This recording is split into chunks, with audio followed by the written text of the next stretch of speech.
Welcome back to the Multifamily Innovation Podcast. My name is Patrick Antrim. I'm the chairman of the Multifamily Innovation Council and the Technology and AI Center of Excellence. I have here our Director of Product and Innovation, Miles Mabey, with us. I'll be co-hosting this conversation. Today we're talking about rethinking centralization. We're talking with leaders about a journey to empower our leadership teams. And, oftentimes we think about centralization, we're thinking about a profitable business, and we're keyed into the word efficiency. What's the easiest path forward? Maybe automation, even AI. But today we're talking about a human-centered, people-centered approach to empowering teams throughout the organization. It's a pretty interesting conversation. We brought in Barron Properties, their leadership team, both what we call an MVT, minimum viable team. This is the executive champion. We have the business process owners, and we have the technical natives here that we're able to transform an experience for an organization that, essentially makes it more productive, more profitable, more enjoyable to work at. And so Barron Properties is one of the nationally ranked best places to work multifamily companies. So they think a little differently about investing internally in the business. They're shifting from a centralized recruiting model to a decentralized recruiting model. And this was an effort to empower company structure, but also empower people through that process. What they're using today, and part of this series, is what we're calling proof over promise, which means this is what happened. So this is a look back of a real world innovation, what made a difference in an organization and the teams that made that happen. So we'll be talking about their ability to use Picasso Hire, which is powered by NectarFlow. Miles will be talking a lot about that as well. But it's, again, centered on a human-centered hiring decisions, which is improving the candidate quality and the interview confidence so we can select the right people. And that is really what we're talking about here on our Proof Over Promise series. So today, with the topic Rethinking Centralization, a leader's journey to empower the front line. It isn't always about efficiency and centralization. This is a real-world proof story. So we'll be talking today with Liz Schloss. She's the Chief Operating Officer at Barron Properties. Today we also have Lori St. Germain. She's the Senior Regional Property Manager, and Lisa Dreiling, who is the Human Resource Director. Awesome team that we've been able to assemble here. We have Miles Mabey, our Director of Product Innovation at NectarFlow. We'll be talking with Miles as well.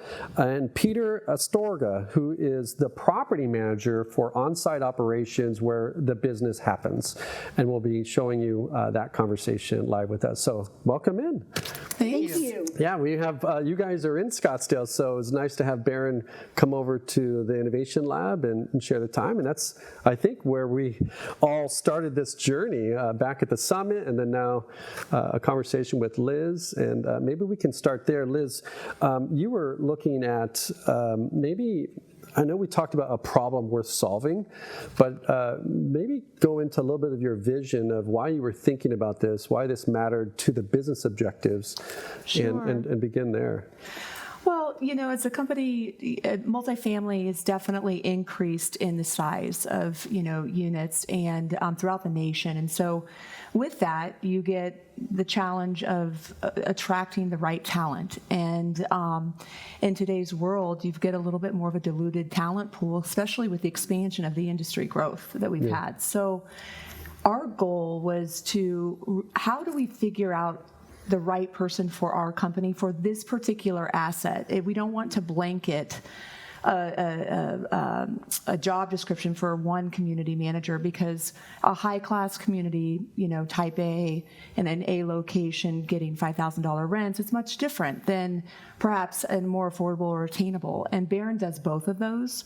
So we were searching for something that could help us differentiate that talent pool and then also hire the right people. Yeah, the conversation around AI today is interesting. It's a moving target in some sorts, and the human experience becomes the last real competitive advantage, and your ability to do interesting things.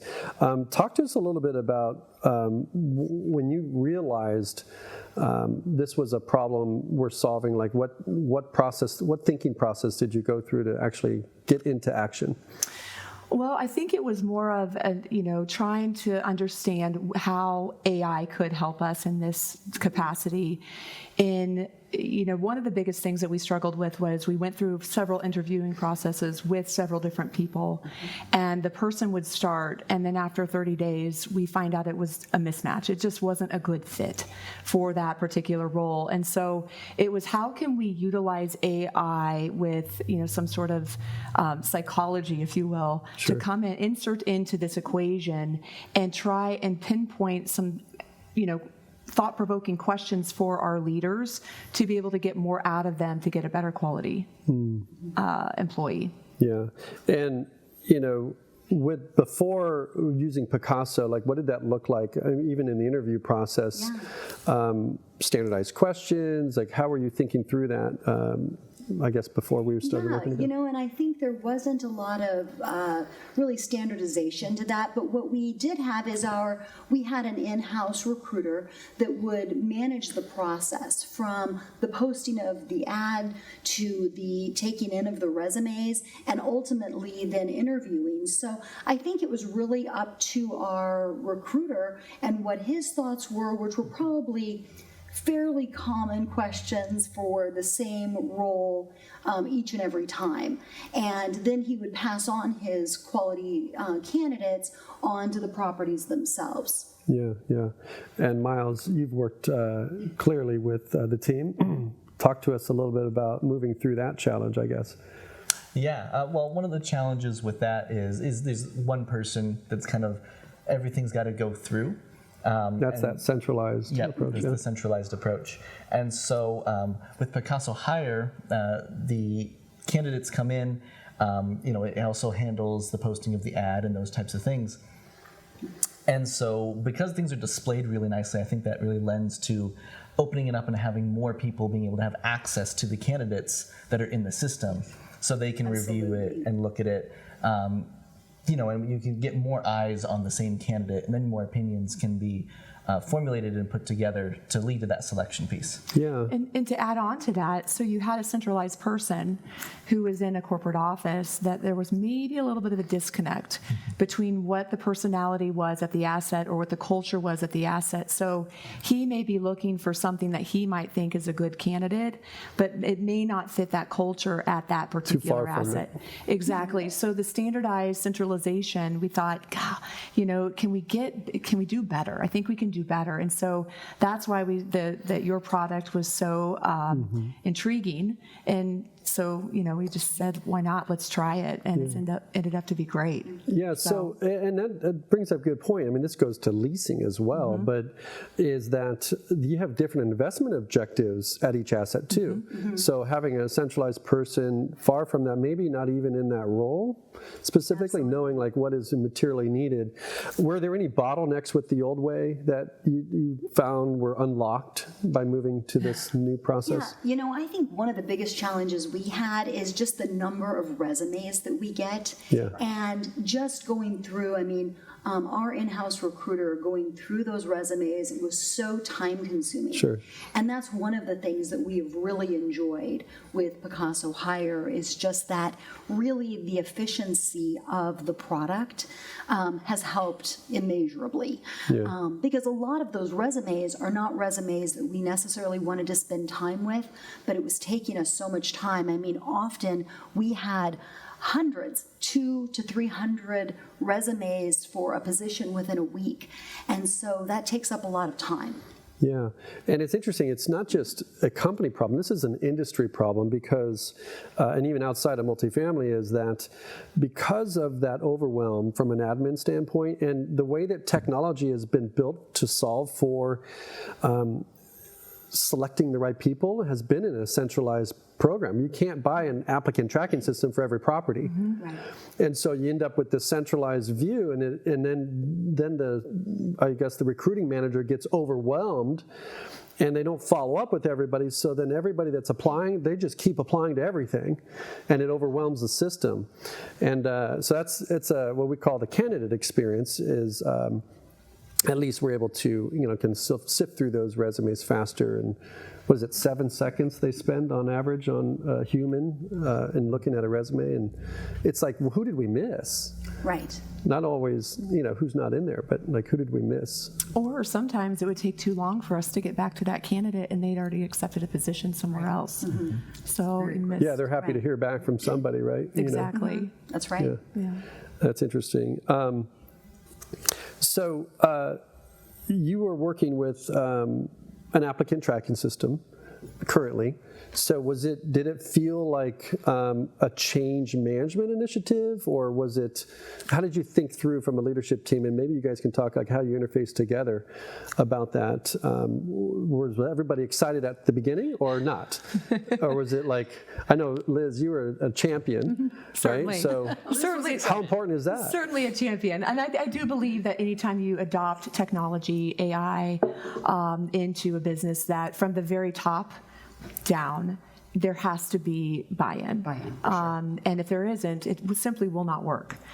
So it doesn't mean that everyone has to have buy-in, but the executive leadership absolutely must have that. And I was fortunate enough to have my partners in our business who believed in what we were doing. And so I do think that there were the change management is probably the most difficult within any corporation with technology. But I think if you approach it in the right way, I think that that's the key, is to make sure that you're approaching it in the right way, that you have measurable goals and outcomes that you want to achieve. And then the partnership is hugely important. So I know we talk about it all the time, about the partnership and how special that has been with you guys. Yeah. Well, let's talk about that. Miles, what we did as part of this, and you guys know this, is we ran a beta program, and we had about 87 people. And I think you reached out, Lori, was it? I did. And we were talking about other things, and we ended up like, what's the biggest problem we're solving? And you said, well, we need to meet our COO, and we met Liz. And so in that beta program, we grouped them because we had almost 87 people sign up for that, and we knew we wanted to sort of what we call obsess on our first 100 to really build with them, instead of going to market and like, hey, we built this software, buy it, make it work for you. It's like, how do we work together to figure out what's the real problem we're solving? How do we get that alignment so then executives and stay excited about that initiative? And then how do we involve everybody in the process from on-site? We're going to be talking about that with Peter today, and then with your needs, compliance, you have other things that are going on, current technology you're using. Sure. And so that was our initiative. And I think you came in excited, and I was like, we're going to slow down, actually. Like, I would have loved to sell you all kinds of stuff, right? But we're like, let's just crawl, walk, run here. Let's get this right and establish confidence and let the teams experience them. So Miles, let's talk about that a little bit. And maybe you guys can share more. I don't know much about what your experience was, but... Yeah. Well, I mean, the way that our system had been set up is we work with an HRIS system, and so we were utilizing that HRIS system to feed our in this case, it was LinkedIn or Indeed. Yeah, the ads and all that. Exactly, and then it would move through that process and back into the onboarding piece.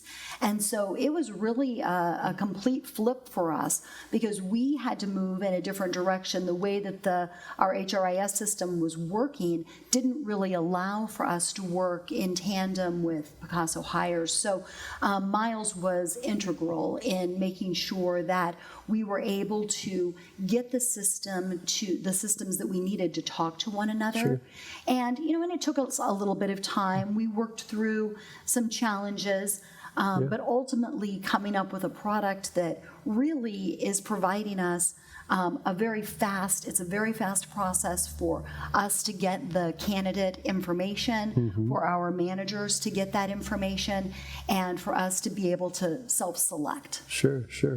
And maybe Liz or Lori, talk to us a little bit about how important that partnership is, like in terms of making sure success is increased.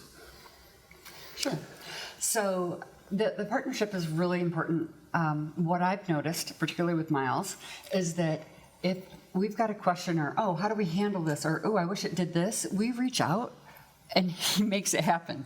So I have 100% confidence. All I have to do is shoot off an email. It'll be done in about 2 hours.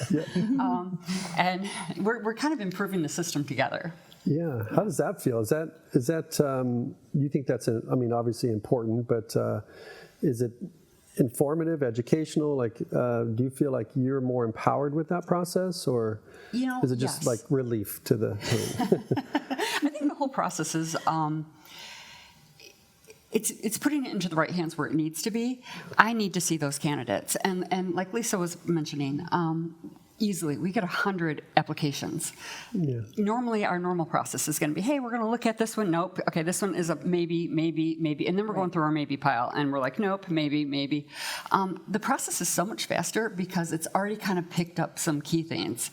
And this is another part I love, if we aren't getting the right candidates, we can change something in our job description. I know we're going to talk about the job description part, to get the right candidates. So really interesting that we couldn't have done it without that partnership. Yeah. And Liz, we needed to make sure this went well for you. I mean, you were trying, you had a path and a vision for a better way forward, and There had to be a way, and I do believe in technology, and I do believe in innovation, and so being able, I get excited about that, to be able to come into an industry where it's very antiquated when it comes to technology, the real estate world, but we're starting to get there, and to add little bits and pieces to our world, and the human capital piece is such a precious resource that we hold sacred at our company, and so to be able to have a tool and a partner to help us find that precious resource that we want to have for a long time, that's valuable for us. And so that, I think the platform that we've entered into, I still think is in the infancy stage. I still think we can go further with trying to attract, even, just more ideas, for what we need. And I think that's just in future years to come, where the enhancements of this will be pretty empowering. Yeah. And how did you feel the alignment improved? Now regionals are more active in the selection process.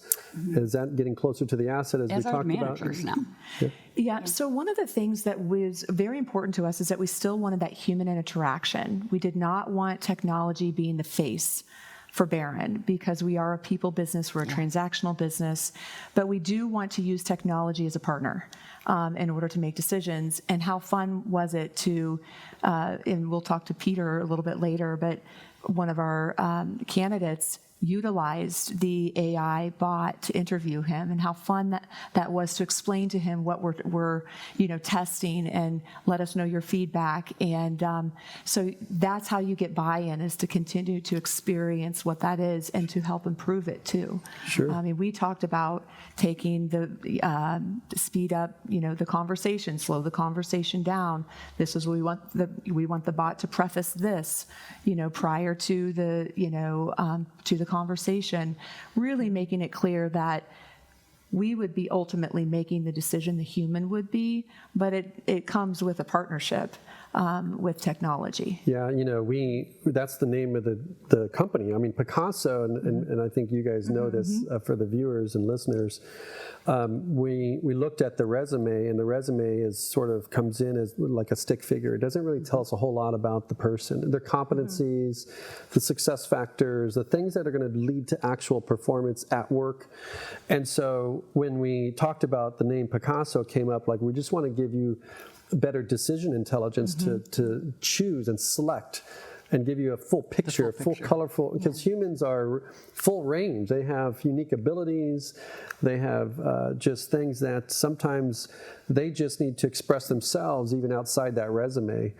And using the AI voice technology allows us at the front end, I think, to get the selection better for you, to have something to go off of, to have productive interviews and things like that. And I think that's in the nuances of that competency. We talked about job descriptions, not rushing that process, getting that right, and that competency, right, that talks about the behaviors and then the success factors. that plays out in improving our model. So this is where your team has an intimate understanding of the business, of the location, what's useful, what does it need, what are the priorities, and who do we need to come into this equation.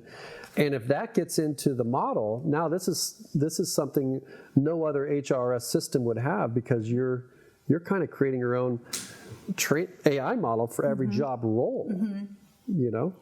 And how has that been in terms of getting the competencies and getting that into the model? Is that... Liz set up all of the different job descriptions for the different sites. Did a really good job.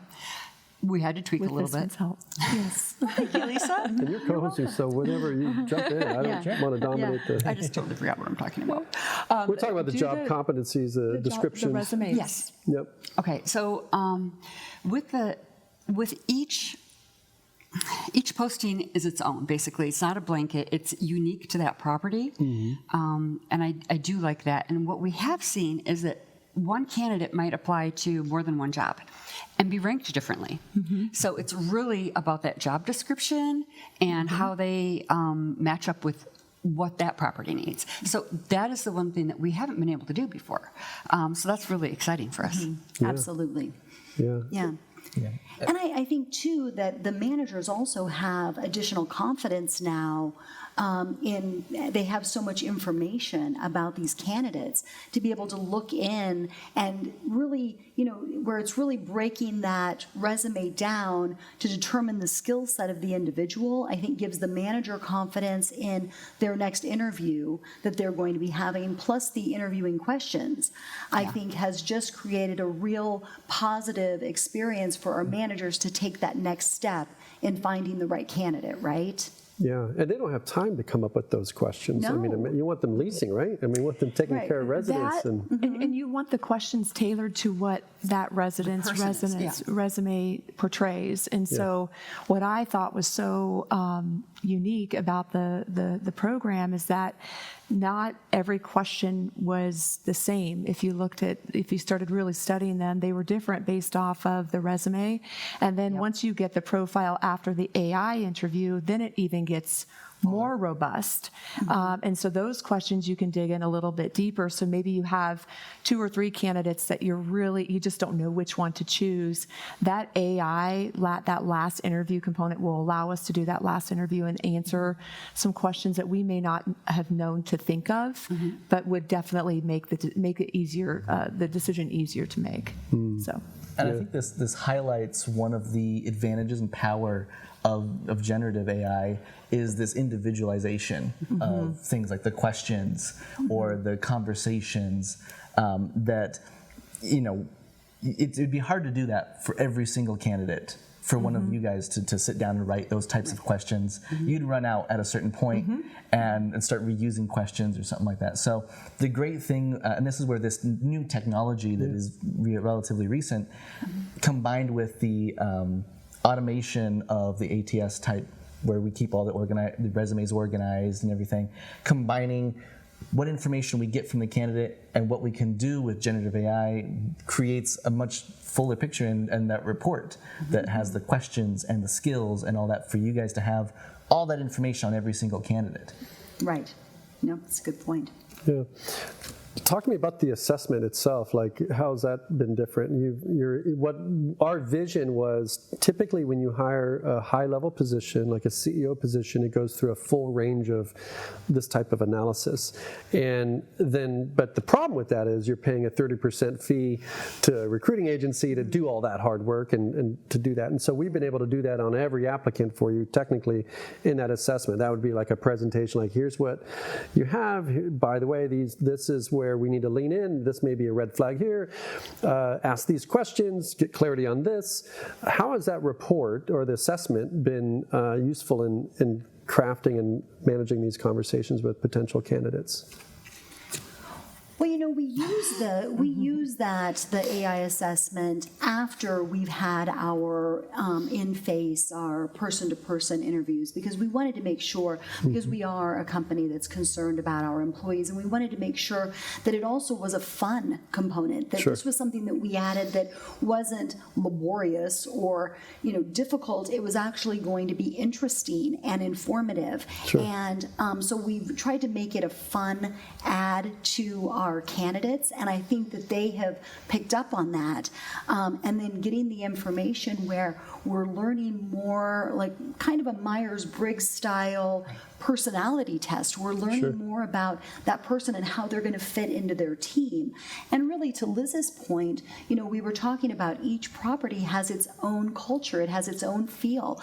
And so this is where the manager can really take that information and really drill down to say, you know what, this is a personality and a person that's going to be a great fit for us. So, to Liz's point, where we have maybe 2 or 3 different candidates, we can really pick the right candidate for the role. And ultimately, we believe that that's going to give us a higher quality candidate, a candidate that's going to stay with us longer because they enjoy their job and they're a good fit. So we're helping them also in that fit process. Right. It leads to culture and everything. Were there moments where you doubted things? Like you didn't think, like early on, we were like, oh, will this even work? Or I know I did. I was. That's your job too, though. It is. I am a natural skeptic. So. We call it the valley of despair. Yes. Where you go down and you're just like, just wait. And then as soon as we get above that threshold, we're there.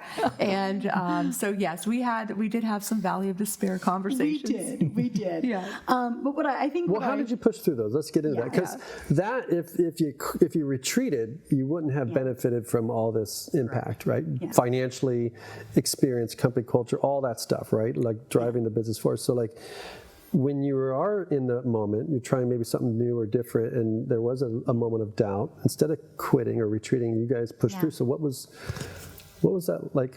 Truly. Yeah. Super Miles. Yeah.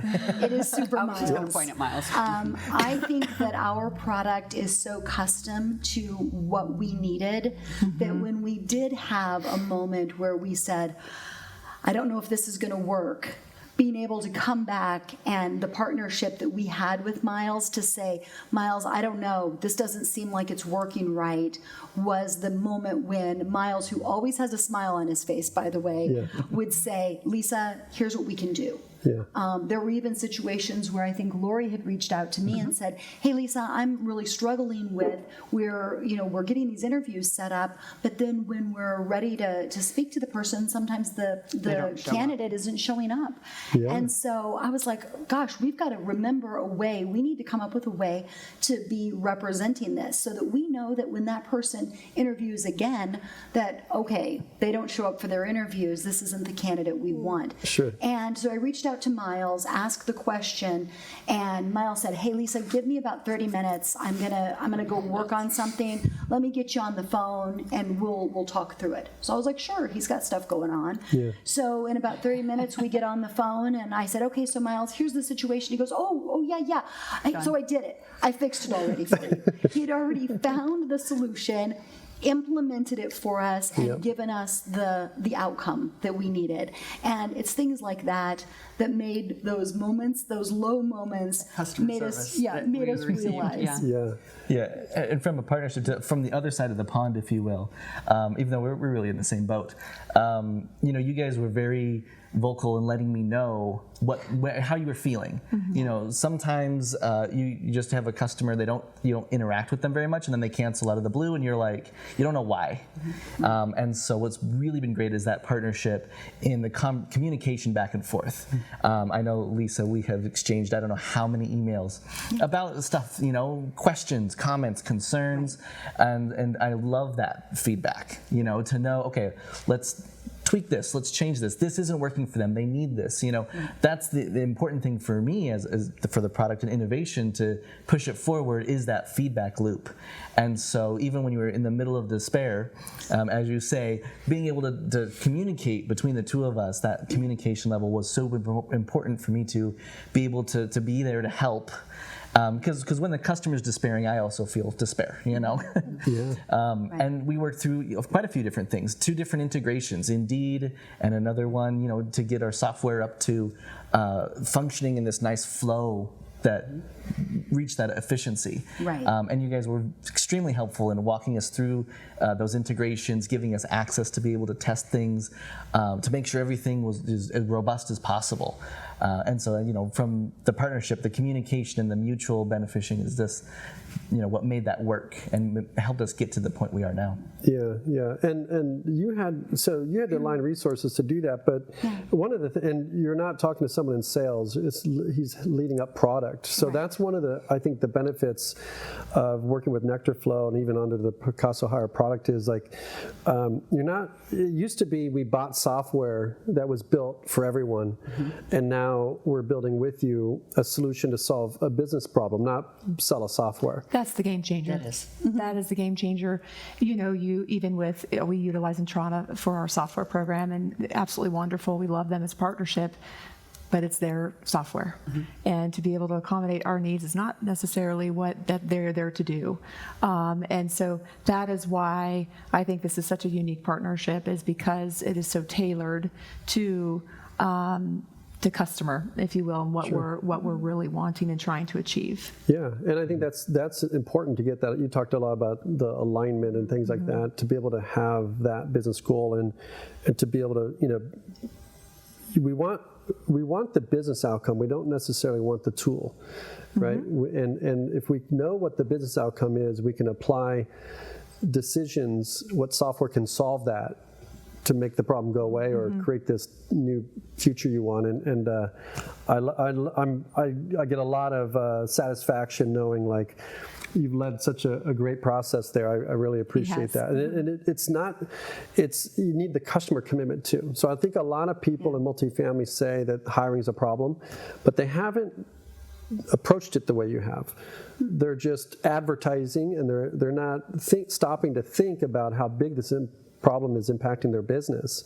I mean, you think about one rent a week over a course of a week or a year at one property, the financial impact by not getting this right is substantial. So I commend your leadership on that one. And I talk to my peers about it all the time. It's one of the number one problems is staff recruitment and then staff retention for the talent. And to get the right person, I think, is step number one, because if you've hired the wrong person, you're not going to retain them. Right.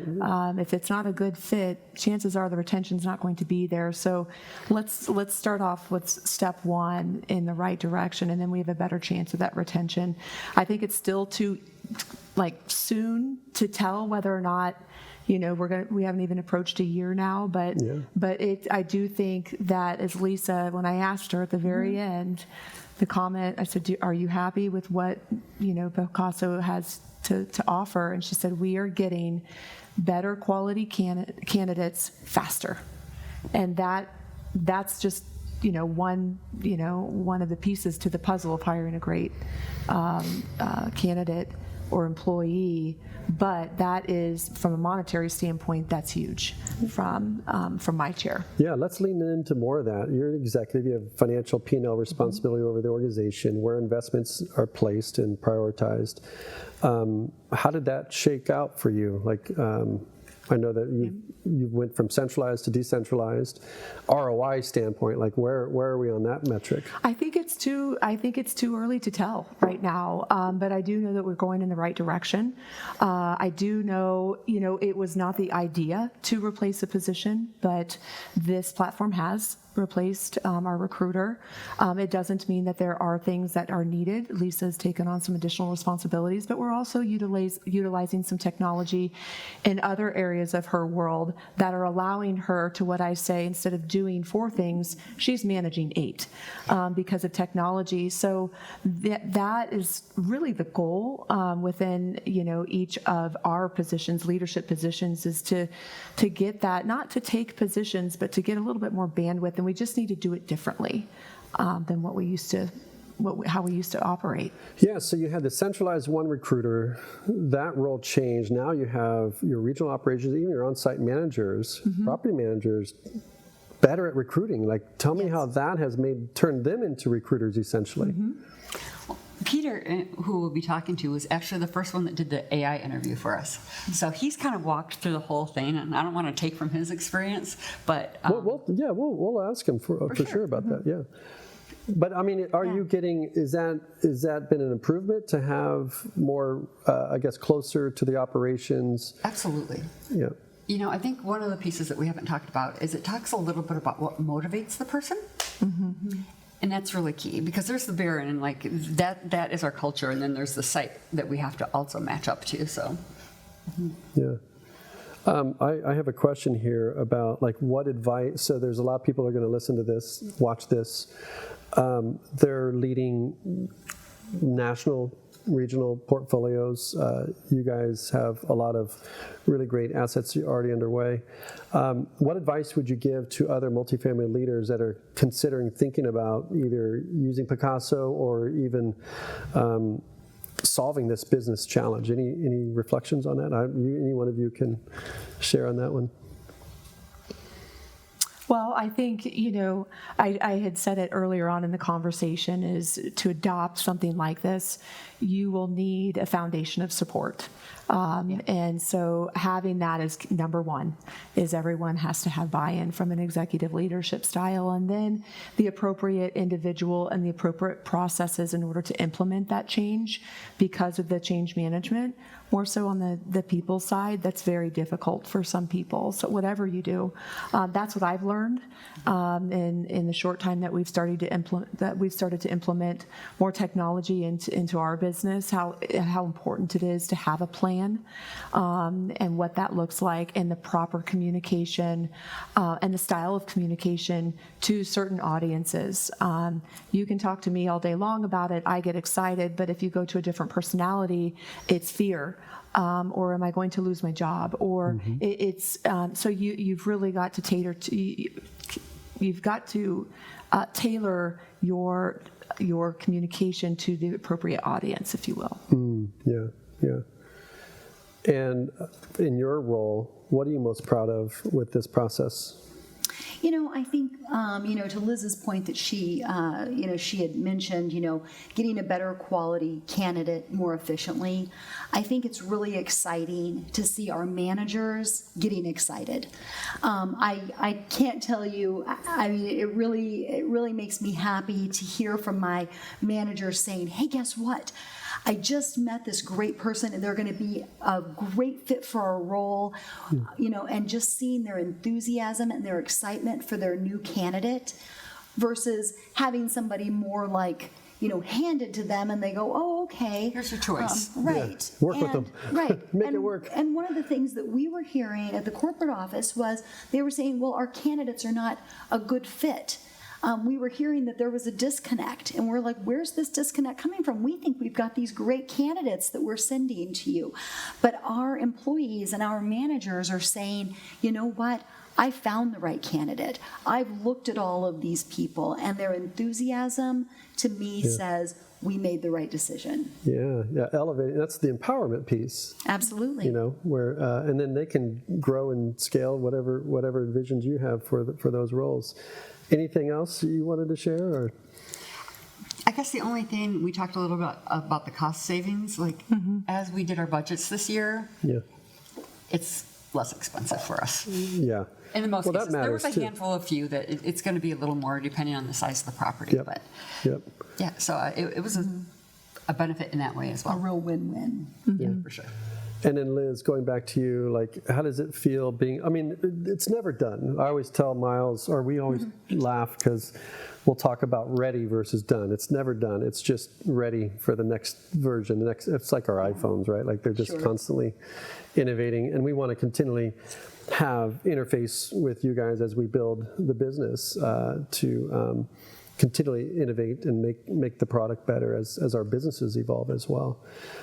Knowing what you've accomplished in such a short time, how does that deliver confidence for your stakeholders, and how does that make you feel as a leader in that process? Well, I think that we're moving in the right direction. I've got my next set of questions and challenges for you guys. So, That's right. we're ready. Push it. What I always try and say, we talk about it. Let's break the system. Try and break it with just pushing it as hard as we can push it. And I think that you guys have been great with that. I do know that there's buy-in. I know that I'm even more excited. Probably next year at this time, we'll have a really good understanding from a retention standpoint and what we've been able to accomplish. Obviously, there's the areas that are probably we're not able to measure as it relates to true performance, but the retention, the turnover, the satisfaction that we're starting to see from our own employees when we complete those those employee satisfaction surveys, I think that will speak volumes. Yeah. So what's on the roadmap for Barron? What are you guys excited about now that you're, moving forward in new directions, and what's exciting? What's next? I think we're looking for you guys to tell us what do you have next to venture into. Yeah. Well, this has been exciting. I want to go into our next segment. We're going to talk more at the location, more at the property, on how this essentially gets down and gets alignment between corporate initiatives, financial governance, compliance, vision for a better hiring and company culture. We talked a lot about the impact to the decision intelligence and all that stuff. But now let's get into the conversation with Peter and get into how it's impacted his world from his point of view, because that's ultimately what we're all building, is this business to support the field, the closest to the customer that we can impact. We can drive yield, protect yield in the business. And we'll have that conversation with Peter. Any final remarks that you want to leave with, or any final thoughts? I just want to thank you guys for an incredible partnership. It's been great since day one. We've certainly meandered through a lot of peaks and valleys over the last 6 to 8 months. So it's been, and thank you for allowing us to join you today on your podcast. Yeah, absolutely. Yeah. Well, it's been great to have you guys on. And so we'll cut right here for a break, and we'll be right back with Peter.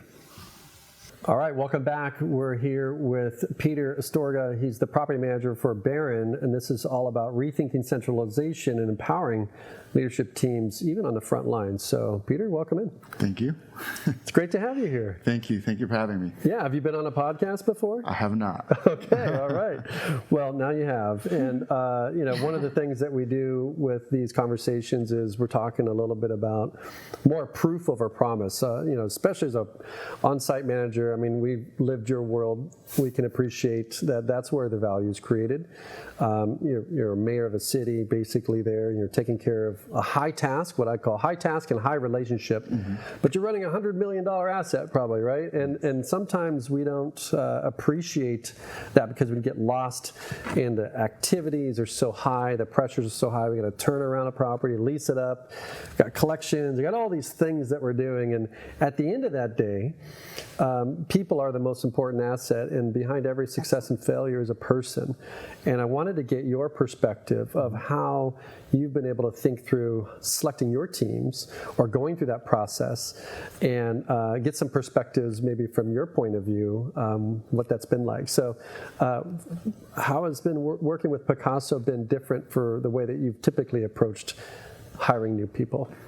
So it's very new to me. I'm very old school, where you grab a stack of papers and you kind of have to go through everything and try to weed out the ones that aren't a good fit. But it's very black and white. Picasso Hire has streamlined it so well that it's like having your personal assistant telling you, this is a good candidate, this is not, this is, there have gaps here, asking questions about this. And it streamlines it so easy for me.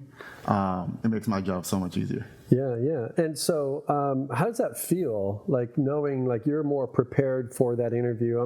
At some point you were interviewing, right? And, the process can be intimidating, right? Yes. So as a candidate, when you're coming to that meeting as a property manager, you're there face-to-face with the interview. I'm sure that has a different feel now that you have sort of this appearance that you've done all this investment in them to really understand and connect. How has that played out at all? Yeah, personalizing the questions to the candidate is, I know it empowered me. I think they feel it as well, because it's not like, hey, I'm going to ask you generalized questions. It's more of, hey, I seen your resume. I seen that you're good at this, or this. Can you elaborate a little bit more? So personalized questions to each candidate is amazing for me. Yeah. Now, did I hear that right? Did you come in through Picasso as a? I did. So you were hired through this? Okay, I didn't did. know that. That's interesting. Yeah, so Wow, that's great. they had me go through the process. I thought it was a little clunky at first because I was like, well, I'm talking to a robot. But as the interview went on and it started asking me personalized questions, I was like, oh, it's learning as I'm talking. So that was pretty fun. Yeah. And how are you? How do you feel as a leader? Like, do you feel like you're growing in your career? You're getting better at that process? I mean, ultimately, I know as you're building teams, your ability to build a great team is really what makes you grow in this career. And do you feel like you're getting more intelligence on that? Oh yeah. Asking the right questions. Ultimately, it comes down to personality. I know you have 5 great candidates, but how they react face to face really makes a difference. Yeah. And feel free to jump in. I don't want to dominate the host here. What are some of the things that you're hearing in those interviews? Are people coming less prepared for those types of questions, like the standard questions? These are different questions, or? I think so, yeah. Like you guys had mentioned earlier, it does get kind of repetitive, and it's kind of a blanket statement or a blanket interview. Now it has become more of each individual person. Getting to know the person, I think. Yes. Yeah. And it's been great. Yeah, great. I know a lot of the questions that are written, some of the goals of the question is to just uncover the gap between the resume, what's presented in the resume, and the job description, competency, success factors. And that's a huge goal that we have written in those questions, is to come up to find those gaps, because they may be gaps, they may not be gaps. Have you had experience with like asking those questions and being like, wow, they really do have a gap, or they really don't have that gap? Has that played out through your interviews? It has, yeah. So sometimes they are real gaps, and they have no excuses for it, so they just kind of tell you up front. And sometimes they're not. Sometimes they're moving out of state, so trying to get into the new state and trying to work is something new to me. Yeah, that's great. Well, let's talk a little bit about the process now. Like, for example, you have the corporate office or your leadership team that you interface with, like, and you have your regional managers and the leadership team there. How does that flow? And maybe you guys can talk about how that works involving the on-site team in this process. Yeah. Well, what I do is I try to be an asset to Peter. So what I'm doing is I'm going in, looking at the Picasso Hire candidates that we have, and just kind of selecting the candidates, and then reaching back out to Peter to say, hey, did you happen to see, XYZ? Did you see these people? What are you thinking about that? And Peter's like, oh, you know what? I was just looking at those. We go through the process of when he's done interviewing, how did those interviews go? Is this the right person for the role? Just having more of an open dialogue, I think, to make sure that we're continuing to move through the process of getting that right candidate for the role. Yeah. I like that you could put your steps and which step you're in. So Yes. she could see that, I could see that, and I know where I'm at with the person that I'm talking to. Yeah, that's wonderful. And you're not sending emails back and forth. Like, all of it's in the one system, right? Yeah. Yeah. Yeah. How has that been for you to not have to have all these downloaded things and papers printed everywhere? And Yeah, your time is precious, so it cleared the clutter for sure, and less emails between me and Lisa, because she could kind of see what step I'm on. She knows where I'm at, and so it's been great. Streamlined it a little bit easier. yeah, that's great. Yeah. Any other final thoughts you guys want to share, or Miles, if you have anything? Sure. Well, I was just going to bring up, I know a couple months ago is when we did the training for the community managers. So that was something that was part of our partnership, was, Lisa and the team expressed that they wanted their community managers to be trained on Picasso Hire so that this type of dynamic can happen. And so that was something that, from a partnership standpoint, I think went really well. We had Liz on the call, we had Lisa, and they kind of explained how this new system was going to work with Picasso Hire in conjunction with the older one. I don't know if you guys want to talk a little bit about that transition moment, if you will, and how that went. That's a good point. I think one of the things that I really wanted to make sure in that conversation we all had was that we talked about how the product is a tool that we're using. It's a tool that, is correlating data for us, but ultimately we're a human company. So we're taking a tool to enhance our hiring process, but we're using our personal intuition and our personal skills to find the person. So I think it's the best of both worlds. Taking information that's making us more efficient and giving us more information at our fingertips to then use our own personal skills and our own personal intuition and our understanding of that person and how they're going to fit into our property. So it's just a more well-rounded process, I think, with the add of technology. Yeah, I love that. I love that. So one of the things that we've been able to accomplish internally is through our beta program, we were able to select who's committed to solving this business challenge. And we had a leadership team. We have what we call the MVT, Minimum Viable Team. So that's the executive champion, business process owners, and you guys own that process, right? And the technical natives, in this case, our team, to help provide that tool in that aspect so you guys can make the intelligent decisions. And that's the one thing that I think is special around this Proof Over Promise series is that because you've had leadership and you have, supported each other in the roles from on-site to regional to HR compliance even, and then the executive reasons for this type of initiative in the business, making the business better in so many ways, financially and from an experience standpoint, culture, is to get that minimum viable team in place. A lot of times in our experience, just in other products and solutions that you think about, we buy tools, but the tool itself is not enough. You need to have this alignment and this process all in place. So appreciate you guys being part of that.